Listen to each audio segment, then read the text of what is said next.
اعوذ باللہ من الشیطان الرجیم بسم اللہ الرحمن الرحیم۔ جناب فاطمہ زہرا کا خطبہ فدق۔ ناشر ادارہ تنظیم جعفری، دارالمطالعہ جعفر آباد، جلال پور، امبیڈکر نگر، یوپی۔ نام کتاب خطبہ فاطمہ زہرا سلام اللہ علیہا۔ ماخذ احتجاج طبرسی، سن شاد جمادی الاولیٰ 1442 ہجری 2021 عیسوی۔ انتصاب: صدیقہ طاہرہ شہزادی کونین، شہدہ ولایت، پارہ رسالت، معدن امامت، مرکز طہارت حضرت فاطمہ زہرا سلام اللہ علیہا کی لسان عصمت سے صادر اس خطبے کو حضرت امام عصر عجل اللہ کے ظہور کی تمنا کے ساتھ حضرت امام زین العابدین علیہ السلام سے منسوب کرتے ہیں، جن کی امامت کی گواہی حجر اسود نے دی اور جن کی دستبوسی سے آب رواں کی آبرو اتنی بڑھ گئی کہ لال و یاقوت و زمرد بھی اس کے سامنے پانی پانی ہو گئے۔ 15 جمادی الاولیٰ 1442 ہجری۔ عرض تنظیم: اللہ جل جلالہ کی حمد و ثنا، محمد و آل محمد پر درود و سلام کے بعد عالم آل محمد حضرت امام علی رضی اللہ عنہ السلام کا وہ ارشاد گرامی پیش خدمت ہے جس میں امام سامن و ضامن نے فرمایا ہے کہ اگر چاہتے ہو کہ جنت میں ہمارے ساتھ بلند درجات میں رہو تو ہمارے غم میں غمگین رہو اور ہماری خوشی میں خوش رہو، ہماری ولایت کے ساتھ رہو۔ جامع احادیث شیعہ، جلد 12۔ بحمدللہ حضرات چہارتہ معصومین کے فرامین پر عمل پیرا ہونے کے لیے 1403 ہجری میں تاریخ ولادت حضرت معصومہ عالم 20 جمادی الاخر کے مبارک موقع پر نوجوانوں کی تحریک سے ادارہ تنظیم جعفری کا قیام عمل میں آیا۔ تقریباً 40 سال کے عرصے میں مختلف دینی خدمات کے ساتھ اعلان ولایت مولا علی علیہ السلام کی یاد میں ہر سال عید غدیر کے دن بڑی مسجد جعفر آباد میں محفل مسرت، نماز عید غدیر اور ضیافت ظہرانہ کا اہتمام کیا جاتا ہے اور شبیہ پیغمبر حضرت علی اکبر علیہ السلام کی اذان صبح عاشورہ محرم کی یاد بھی بڑے امام باڑے میں منائی جاتی ہے۔ ادارے کے زیر نگرانی 1985 میں جعفری دارالمطالعہ قائم کیا گیا، جس میں مطالعے کے لیے کتابوں کا بندوبست کیا ہے۔ ادارے کے اہم مقاصد میں اسلامی کتابیں اور لٹریچر فراہم کرنا بھی ہے، چنانچہ اس سے قبل متعدد مطبوعات منظر عام پر آ چکی ہیں۔ سن 2020 کے آزمائشی سال میں مہلک وبائی مرض سے احتیاط کے طور پر مسجد و امام بارگاہوں میں آنا جانا بھی مشکل ہو گیا تھا اور وہاں پر نصب ہدایت بورڈ پر تحریر کرنا ملتوی ہو گیا تھا، لہذا ہر مہینے کی تاریخی مناسبت کے فضائل و اعمال کی یاد دہانی کے لیے ماہانہ پرچہ شائع کرنا شروع کر دیے گئے، جس سے استفادہ کیا جاتا رہا ہے۔ چنانچہ ماہ جمادی الثانی کا شمارہ ماہ فاطمی اس رسالے میں شامل ہے۔ خدا کرے ہم سب کے دلوں میں جذبہ عمل اور حوصلہ کارکردگی کی توفیقات میں اضافہ ہو۔ ماہ جمادی الاخر پیغمبر اسلام کی پارہ جگر حضرت فاطمہ زہرا صلوات اللہ علیہا کی تاریخ ولادت بروایت شہادت کا مہینہ بھی ہے۔ ہم اس مادی جہاں میں زندگی بسر کر رہے ہیں، لہذا سیرت حضرت فاطمہ زہرا صلوات اللہ علیہا کی پیروی کرنا اور ان کے الہی اہداف کو دنیا میں نشر کرنا ہماری ایک اہم ذمہ داری ہے۔ حدیث قصہ اور شہزادی دو عالم صلوات اللہ علیہا کے خطبات کی نشر اشاعت ضروری ہے۔ اپنی مظلومانہ حیات کے آخری دنوں میں معصومہ عالم نے جو تاریخی خطبہ مسجد نبوی میں دیا تھا وہ خطبہ فدق کے نام سے مشہور ہے۔ خدا کا شکر ہے کہ خطبہ حضرت فاطمہ زہرا صلوات اللہ علیہا کو تنظیم جعفری نے شائع کرنے کی سعادت حاصل کی ہے۔ اس اشاعت کے کسی بھی مرحلے میں جن مخیر حضرات اور علماء کرام نے بھی کمک فرمائی، اراکین ادارہ ان سب کا تہہ دل سے شکریہ ادا کرتے ہیں اور توفیقات میں مزید اضافے کے لیے دعا گو ہیں۔ خدا کرے خادمان تنظیم کی یہ مختصر خدمت بھی سبب قبولیت ہو اور ان کی کوششیں بار آور ہوں۔ ہمیں انتہائی مسرت ہے کہ 20 جمادی الثانی کے متبرک موقع پر اپنے محبوب نبی کی چہیتی اور اکلوتی بیٹی خاتون جنت صدیقہ طاہرہ کی یاد مناتے ہیں، جو کہ خواتین عالم کی پردہ داری اور جملہ متمسکین کے لیے کردار سازی کا ایک بہترین ذریعہ بھی ہیں۔ حسن اتفاق ہے یہی رہبر انقلاب آیت اللہ خمینی طابت سراہ کا یوم پیدائش بھی ہے، جن کا برپا کرتا انقلاب سرکار ولی عصر حضرت امام مہدی کے عالمی انقلاب کی راہ ہموار کر رہا ہے۔ خدا کا شکر ہے اسی دن 1403 ہجری میں ادارہ تنظیم جعفری کا قیام بھی عمل میں آیا۔ ہم ان مناسبات کی روح سے عالم اسلام کو مبارکباد پیش کرنے کی سعادت حاصل کر رہے ہیں۔ والسلام علیکم ورحمۃ اللہ وبرکاتہ۔ خادمان ملت، اراکین تنظیم جعفری، جعفر آباد، جلال پور، امبیڈکر نگر، 13 جمادی الاول 1442 ہجری۔ داہنی طرف خطبے کا عربی متن ہے اور بائیں طرف اردو متن ہے۔ ہم آپ کی خدمت میں اردو ترجمہ پیش کر رہے ہیں، ملاحظہ فرمائیں۔ توحید خدا کی صفات، غرض خلقت۔ ابتدا اللہ کے نام سے جو رحمان و رحیم بھی ہے۔ اللہ نے ہمیں دنیا بھر کی جو نعمتیں عنایت کی ہیں، اس مرحمت پر اس کی حمد و ثنا اور اس کے فضل ذہن و ضمیر کو جو اچھائیاں نصیب ہوئیں، اس کا لاکھ لاکھ شکر۔ پھر اس خصوص میں بھی اس کی تعریف و توصیف کی، اس نے سب کو دیا اور سب کچھ پالنے والے نے آغاز حیات ہی سے ہر ایک کو ساز و سامان زندگی عطا فرمایا۔ اس کے فیض کی وسعت، داد و دہش کی یکرنگی اور لطف و عام کا کیا کہنا۔ کمال توجہ سے اس کی لگاتار مہربانیاں بھی لائق عزت ہزار ستائش ہیں۔ اس کے احسانات کا نہ کسی سے حساب ممکن ہے اور نہ کوئی ان کے شمار کی سکت رکھتا ہے۔ نیز دامن کرم اتنا پھیلا ہوا ہے کہ پورے طور پر کوئی شکرانہ بھی ادا کرنے کے قابل نہیں، اور ان نوازشوں کی انتہا کو کون پائے۔ آدمی کا تخیل تک اس مقام پر پہنچنے سے قاصر ہے۔ پالنے والے نے اپنی بخشش میں مزید اضافے اور تسلسل کی خاطر سب کو احسان ماننے کی ہدایت فرمائی اور تکمیل نعمت کی غرض سے آئین تشکر کو معمول بنائے رکھنے کی تاکید کی۔ اس کے علاوہ اس نے ان جیسی نعمتوں کے مقرر حصول کے لیے اپنے بندوں کو سپاس گزار ہونے کا حکم دیا۔ میں گواہی دیتی ہوں کہ اللہ کے سوا اور کوئی معبود نہیں، وہ یکتا ہے، بے مثال ہے، اس کا کوئی معبود نہیں۔ اس نے اخلاص کو کلمہ شہادت کا جوہر قرار دیا، یعنی اس حقیقت کا اعتراف کہ اس کے ہر خوبی عین ذات ہے۔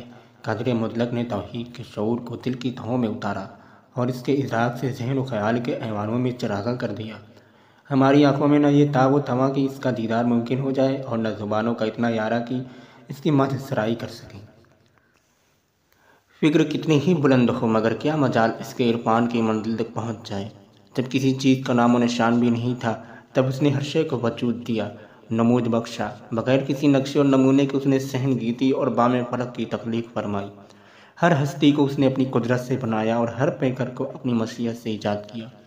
دنیا و ما فیہا کی پیدائش میں نہ اس کی کوئی غرض تھی، نہ ضرورت، اور نہ اس عالم رنگ و بو کی صورت گری میں اس ذات بے نیاز کا کوئی مفاد مضمر تھا۔ بس وہ چاہتا تھا کہ اس کی حکمت عالم آشکار ہو اور ساری خدائی فرض بندگی کو توجہ کا مرکز بنائے۔ پھر تخلیق کی ایک وجہ یہ بھی تھی کہ آفریدگار عالم اپنی ہماگیر قدرت کو نمایاں فرما کر یہ بھی جتا دے کہ وہی سب کا آقا اور دنیا کے تمام لوگ اس کے بندے ہیں۔ ساتھ ساتھ یہ مقصد بھی تھا کہ دین کے پیغام اور خدا شناسی کی دعوت کو استحکام حاصل ہو۔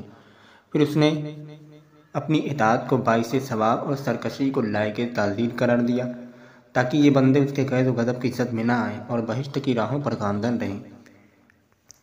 پیغمبر اکرم صلی اللہ علیہ وآلہ وسلم کی عظمت اور خصوصیات۔ میں گواہی دیتی ہوں کہ میرے والد اللہ کے بندے اور اس کے رسول ہیں۔ خدا نے رسالت کا منصب دینے سے پہلے انہیں اس عہدے کے لیے چن لیا تھا، اور اس نے ابھی پیدا بھی نہیں کیا کہ آپ کا نام روشن کر دیا۔ نیز کار نبوت کی بجا آوری سے قبل نگاہ قدرت آپ کے اس مقاصد کے لیے منتخب کر چکی تھی۔ یہ اس دور کی بات ہے جب ساری خلقت نہا خانہ غیب میں پوشیدہ سب کے سب خوف و وحشت کے پردوں کے پیچھے دبکے ہوئے اور عدم کی آخری حدوں کے بالکل قریب تھے۔ یہ خدا کی علم میں تھا، کیونکہ دشت مقام میں جو بھی ہوتا ہے وہ اس کے انجام پانے سے باخبر ہے۔ اس کی آگہی صحن کائنات میں رونما ہونے والے ہر واقعے، ہر حادثے اور ہر سرگزشت پر گرفت رکھتی ہے۔ پھر وہ تمام امور کے وقوع پذیر ہونے اور جملہ کاموں کے وقت نامے سے خوب واقف ہے۔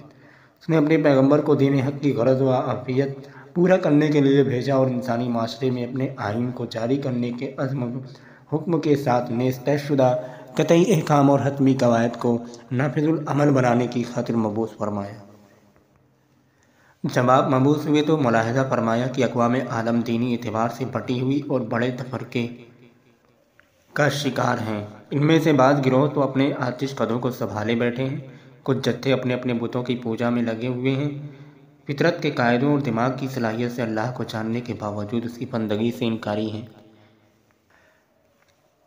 لہذا پروردگار عالم نے میرے پدر بزرگوار کے نور سے جہالت کی گھٹا ٹوپ اندھیروں کو چھانٹ کر دنیا میں اجالا کر دیا، دلوں کے سارے بندھن نکال دیے، ظلمت آشنا آنکھوں کو روشنی عطا کی، لوگوں کو ہدایت کی راہ دکھائی، طرح طرح کی گمراہیوں سے چھٹکارا دلایا، ذہن و ضمیر کو حقیقت شناسی کا انداز دکھایا، سچے اور اچھے دین کو پہچانوایا اور سیدھے راستے سے لگا دیا۔ پھر اللہ نے انہیں اپنے پاس بلا لیا اور اس طرح بلایا کہ وہ خوشی خوشی بصد شوق اور کمال رغبت کے ساتھ آخرت کو دنیا پر ترجیح دیتے ہوئے اپنے رب سے جا ملے۔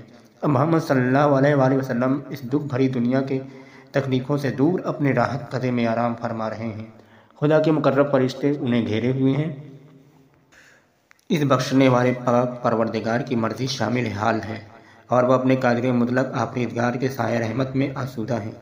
خدا کا درد میرے باپ پر جو اس کے نبی، اس کے وحی کے امین، اس کے برگزیدہ اور ساری خلقت میں سے منتخب کیے ہوئے پسندیدہ بندے تھے، ان کے حضور سلام اور اللہ کی رحمت و برکت ان کے ساتھ ساتھ رہے۔ شریعت کے احکام اور ان کا فلسفہ۔ پھر آپ مجمع کی طرف متوجہ ہوئیں اور ارشاد فرمایا، اللہ کے بندو، تم ہی وہ لوگ ہو جنہیں نیکی کا حکم دینے کا برائی سے روکنے کی ذمہ داری سونپی گئی ہے۔ دین الہی اور حق کے پیغام کو عالم میں آشکار کرانے کا بوجھ بھی تمہارے ہی کاندھوں پر پڑا ہے۔ تم اپنی ذات کے لیے خدا کے نمائندے ہو اور نظام شریعت کو دوسری قوموں تک پہنچانا تمہارا کام ہے۔ پیدا کرنے والے کی طرف سے تمہارے واسطے جو سچا سربراہ برحق رہنما مقرر ہوا ہے وہ تم میں موجود ہے، اس کے بارے میں تم سے باقاعدہ عہد و پیمان بھی کیا جا چکا ہے۔ وہ ذخیرہ جسے رسول نے بچا کر رکھا تھا، اس کو آپ نے اپنا جانشین بنایا، اسی کو آپ نے اپنا جانشین بنایا۔ پھر ہمارے پاس اللہ کی کتاب بھی تو ہے، اللہ کی بولتی ہوئی کتاب، قرآن، سچائیوں کی زبان، نور فروزاں، پرت و درخشاں، جس کا ہر مطلب واضح، ہر دلیل روشن اور تمام اسرار و رموز قابل بیان۔ اس کی ظاہری عبارت سامنے کی باتیں اجالا پھیلاتی ہیں۔ قرآن کے احکام پر عمل کرنے والوں کی زندگی قابل رشک ہوتی ہے، اس کی پیروی بہشت کا راستہ دکھاتی ہے۔ کتاب خدا کا سننا بھی نجات کا ذریعہ ہے۔ قرآن ہی کے وسیلے انسانی ذہن اللہ کی صفات، صاف، شفاف اور رسا دلیلوں کو پا سکتا ہے۔ اس کا دامن فرائض و واجبات کی شرح و تفسیر سے بھرا ہوا ہے۔ جو چیزیں جائز نہیں ہیں اور جن کاموں سے بچنا چاہیے ان کی تفصیل اس میں موجود ہے۔ اس کے استدلال بڑے واضح، نہایت روشن ہیں۔ قرآن حکیم کا طرز ثبات بے حد اطمینان بخش ہے۔ اس میں حسن اخلاق کو اپنانے اور مستحب اعمال بجا لانے کی ترغیب بھی ہے، اور زندگی کے جن شعبوں میں قانونی سہولتیں عطا ہوئی ہیں ان کی وضاحت سے بھی اس کے اوراق سجے ہوئے ہیں۔ علاوہ ازیں پروردگار عالم نے جو خالص قاعدے قوانین مقرر فرمائے ہیں وہ بھی اس میں مذکور ہیں۔ شریعت کے احکام اور ان کا فلسفہ۔ بس اللہ نے ایمان کو تمہیں شرک کی آلودگی سے پاک کرنے کا ذریعہ بنایا اور نماز کو تکبر کی کثافت سے محفوظ رہنے کا وسیلہ قرار دیا۔ زکوٰۃ سے نفس کی شو ہوتی ہے اور رزق میں اضافے کا سبب ہے۔ روزے کو اخلاص کی جڑیں مضبوط کرنے میں خاصا دخل ہے اور حج سے دین کو بڑی تقویت ملتی ہے۔ نظام عدل و دلوں کو ایک لڑی میں پروتا ہے اور سب کے ساتھ برابری کے جذبے کو نمو دیتا ہے، اور ہماری اطاعت سے قوم میں تنظیم اور ہم آہنگی پیدا ہوتی ہے۔ نیز ہمارا سلسلہ امامت ملت اسلامیہ کو انتشار اور تفرقے سے بچانے میں بہت مدد دیتا ہے۔ جہاد میں اسلام کی قوت اور اس کی عزت کا راز پوشیدہ ہے۔ صبر و شکیبائی کی بدولت اجر و ثواب اور ہر طرح کی نیکیاں حاصل ہوتی ہیں۔ امر بالمعروف میں عوام کی بھلائی ہے اور اس ذریعے فلاح کو پہنچتے ہیں، اور والدین کے ساتھ حسن سلوک خدا کے قہر و غضب سے بچائے رکھتا ہے۔ عزیز و اقارب کے ساتھ اچھے تعلقات رکھنے اور ان سے محبت کا برتاؤ کرنے کے سبب عمر بڑھتی ہے، وسائل زیادہ ہوتے ہیں۔ قصاص سے انسانی زندگی کا احترام سکھاتا ہے، اس سے خوریزی کو روک تھام ہوتی ہے۔ نظر کی ادائیگی عہد و پیمان کی تکمیل رحمت و مغفرت خداوندی کا وسیلہ بنتی ہے۔ صحیح ناپ تول یا درست پیمانوں کے استعمال سے کم فروشی کا خاتمہ ہوتا ہے، دوسروں کے حقوق کو تحفظ ملتا ہے۔ شراب نوشی کی ممانعت نفس انسانی کو گناہ آلود نہیں ہونے دیتی۔ تہمت لگانے اور الزام تراشی سے دور رہنے کا حکم اس لیے دیا گیا ہے تاکہ لوگ خدا کی نفرین سے محفوظ رہیں۔ چوری چکاری سے روکنے کی وجہ یہ ہے کہ انسانی شرافت کا دامن داغدار نہ ہونے پائے۔ شرک سے منع کرنے کا باعث یہ ہے کہ اللہ کے بندے صرف اسی کو اپنا رب، اپنا پروردگار سمجھیں، اس کے علاوہ اور کسی کو اپنا پالنہار نہ مانیں۔ لہذا تم پرہیزگار بنو، پرہیزگاری کا حق ادا کرو، اور موت آئے تو اس حال میں کہ اسلام کو سینے سے لگائے ہوئے ہو اور پروردگار عالم نے جن کام کو بجا لانے کا حکم دیا ہے انہیں جامہ عملی پہناؤ، اور جن امور سے روکا ہے ان کے قریب نہ جاؤ۔ ہاں، اللہ کے بندوں میں سے صرف علم والے لوگ ہی اس سے ڈرتے ہیں۔ سورہ فاطر آیت 53-28۔ حکومت کے مقابلے میں اپنا موقف۔ پھر آپ نے فرمایا، لوگوں، تمہیں معلوم ہونا چاہیے کہ میں فاطمہ ہوں اور میرے باپ محمد صلی اللہ علیہ وآلہ وسلم ہیں۔ میری گفتگو شروع سے آخر تک ایک جیسی ہوں گی، اس میں نہ کسی طرح کا تضاد ملے گا اور نہ کوئی کھوٹ دکھائی دے گا۔ نیز میرے اعمال حیات میں بھی کوئی ایسا کام نہیں جس کا رشتہ حق و صداقت سے نہ ملتا ہو۔ دیکھو تمہارے ہاں ایک ایسے رسول آئے جو خود تم ہی میں سے ہیں، تمہارا دکھ درد ان پر شاق ہے، انہیں نفس نفس تمہاری بھلائی چاہیے، وہ ایمان والوں کے لیے بڑے مہربان اور انتہائی شفیق ہیں۔ سورہ توبہ 9 آیت 28۔ تم اگر نسب کے حوالے سے انہیں جاننا چاہو تو یاد رکھو کہ وہ میرے اور صرف میرے باپ ہیں۔ تمہاری عورتوں میں سے کسی کو ان سے رشتہ پدری کا اعزاز نہیں حاصل، اور میری شریک زندگی علی ان کے چچا زاد بھائی ہیں۔ تمہارے مردوں میں کسی سے ان کی یہ قربت داری نہیں۔ حضور سے یہ خاندانی وابستگی ہم لوگوں کے واسطے کس درجہ باعث سے افتخار ہے۔ خدا کے پیغمبر نے کس خوش اسلوبی سے کار رسالت کو انجام دیا اور مشرکوں کو ان کے کفر کردار سے باخبر فرمایا۔ عام دشمنان خدا کی راہ و روش سے منہ موڑے رہے، وہ راہ راست پر آ جائیں۔ پیغمبر اکرم نے حکمت کی زبان اور نصیحت انگیز حسن بیان سے لوگوں کو اللہ کی طرف بلایا۔ انہوں نے بتوں کو پاش پاش کیا اور نخوت پسندوں کو نیچا دکھایا۔ خدا فراموشوں کے مجمع میں بھگدڑ مچ گئی اور وہ راہ فرار اختیار کرنے پر مجبور ہو گئے۔ پھر جہل کی شب تاریک کے پردے اٹھے اور صبح آگہی کے جلوے پھیل گئے۔ حق اور حقیقت نکھر کر سامنے آئی۔ دین کی پیشوا نے تکلم فرمایا، شیطان کے ساتھی دم بخود ہو کر رہ گئے۔ منافقوں کے گروہ ہلاکت کو پہنچے، کفر و عدالت کے سارے بل کھل گئے اور تمہارے ہونٹوں پر توحید کے رسیلے بول مچلنے لگے۔ ہاں، ان حالات کے ظہور میں گنتی کی چند ہستیوں کا بھی حصہ ہے جنہوں نے ناموافق حالات میں بھی اپنی پاک بازی کو سنبھالے رکھا، جبکہ مجموعی طور پر تم سب دہتے ہوئے آتش کدہ کے دہانے پر کھڑے تھے۔ طاقتوروں کے سامنے تمہاری حیثیت کیا تھی؟ گھونٹ بھر پانی، منہ کا نوالا، جلدی میں آگ لے جانے والے کی ایک چنگائی، قدم قدم رودنے میں آنے والی مخلوق، گڑھوں میں جمع گندے پانی سے اپنی پیاس بجھاتے تھے، گھاس پھوس سے پیٹ بھرتے تھے۔ ذلت و خواری تمہارا مقدر بنی ہوئی تھی۔ ہر وقت یہ دھڑکا لگا رہتا کہ آس پاس کے لوگ کہیں اغوا نہ کر لیں۔ اللہ نے تمہیں ان تمام اندوہناک واقعات سے حضور محمد مصطفیٰ صلی اللہ علیہ وآلہ وسلم کے صدقے نجات دلائی۔ تمہارے درد دور ہو گئے۔ سرکار خاتم المرسلین نے زور آوروں کے ہاتھوں بڑے شدائد برداشت کیے، مگر عرب کے بھیڑیوں اور سرکش اہل کتاب کا جم کر مقابلہ کیا۔ دشمن جب پھر جنگ کے شعلے بھڑکاتے، اللہ ان لوگوں کو بجھا دیتا، اور جس لمحے بھی شیطان کے ساتھی کوئی فتنہ کھڑا کرتے یا مشرکوں میں سے کوئی اژدہے کی طرح بڑا سا منہ کھولتا، خاتم الانبیاء اسلام کے تحفظ کے لیے اپنے بھائی کو آگے کر دیتے تھے۔ پھر علی علیہ السلام چڑھائی کرنے والوں کو جب تک پامال شجاعت نہیں کرتے تھے واپس نہیں آتے تھے۔ ہاں، فتنوں کی آگ کو اپنے تیغ سے پانی بجھا کر دم لیتے تھے۔ خدا کی راہ میں ہر سختی جھیلتے اور دین کو بچانے کے واسطے کوئی دقیقہ نہیں اٹھا رکھتے تھے۔ وہ اللہ کے رسول سے بہت قریب تھے اور پاک پروردگار نے انہیں اپنے اولیاء کی سرورئی عطا فرمائی تھی۔ علی علیہ السلام جہاد کے واسطے ہمہ وقت کمر بستہ رہتے، وہ امت کے خیر خواہ تھے، اللہ کا ہر حکم بجا لاتے، دین کے تمام امور کے لیے جان توڑ کوشش کرتے۔ نیز جب بات خدا کی ہو تو پھر کوئی کچھ کہے اسے خاطر میں نہیں لاتے تھے، مگر تم تو ان دونوں عیش و آرام کی زندگی بسر کر رہے تھے۔ مگر تم تو ان دنوں عیش و آرام کی زندگی بسر کرتے تھے، سکھ چین سے امن و امان کی چھاؤں میں اطمینان کی سانس لے رہے تھے، اور اس انتظار میں تھے کہ ہم پر مصیبتوں کے پہاڑ ٹوٹیں اور تمہیں بری خبر سننے کو ملے۔ جنگ کے موقع پر تم کنائی کاٹ جاتے تھے اور لڑائی دیکھ کر فرار کی راہیں ڈھونڈنے لگتے تھے۔ اور جب پیغمبر اکرم اس دنیا میں نہ رہے، اور جب پروردگار عالم نے اپنے نبی کے قیام کے لیے پیغمبروں کی راہ سر اور منتخب ہستیوں کے آرام قدے کو پسند فرمایا، تو پھر تمہارے دلوں میں نفاق کے کانٹے نکل آئے۔ دین نے تمہیں جو پوشاک پہنائی تھی وہ تار تار ہو چکی ہے۔ ہاں، وہ گمراہ جو کسی باعث چپ تھے، اب ان کے بھی زبانیں چلنے لگیں، اور کچھ بے ننگ و نام افراد نے بھی سر اٹھانا شروع کر دیا۔ جب تم سچائی کا میدان چھوڑ گئے تو حق نہ آشنا گروہ کے اونٹ بلبلانے لگے اور باطل پرست اندر آئے۔ شیطان نے اپنی کمین گاہ سے سر نکالا اور تمہیں پکارنے لگا۔ اکثر لوگ اس کی آواز سن کر لبک پڑے اور آخرکار اس پر ریچھ کر سب نے اسے اپنا منظور نظر بنا لیا۔ نتیجتاً اس نے تمہیں اپنے دھرے پر لگایا اور تم اپنے ہلکے پن کے سبب اس کے ہو کر رہ گئے۔ دوسروں کے اونٹ پر نشان لگا کر انہیں ہتھیانے لگے، پرائے گھاٹ کو اپنا گھاٹ سمجھ بیٹھے۔ ہاں، تم نے رسول سے جو عہد و پیمان کیا تھا وہ تو ابھی کل کی بات ہے۔ دیکھو، زخم بہت کاری ہے اور گھاؤ بھرے نہیں۔